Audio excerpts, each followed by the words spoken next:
Ricordo ancora il giorno in cui ci siamo viste per la prima volta.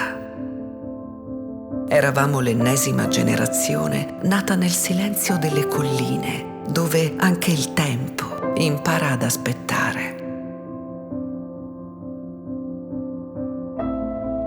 Facevamo lunghe passeggiate, a volte senza nemmeno parlare.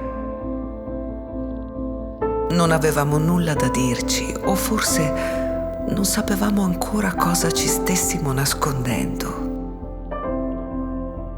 Ricordo gli sguardi severi e discreti dei nostri padri che erano sempre capaci di rimproverarci. Tra queste colline l'amore non si dice e l'affetto diventa lavoro, perseveranza, eredità, terra.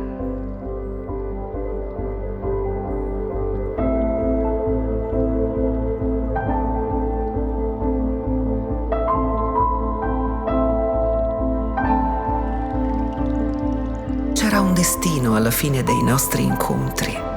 Era un destino al quale difficilmente ci potevamo sottrarre.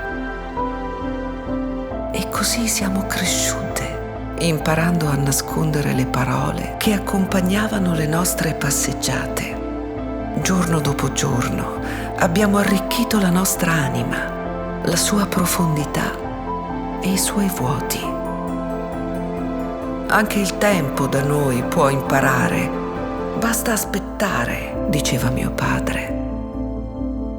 Abbiamo così aspettato, seppur distanti, quel momento che ci permetteva di passeggiare di nuovo insieme nel silenzio dei vigneti.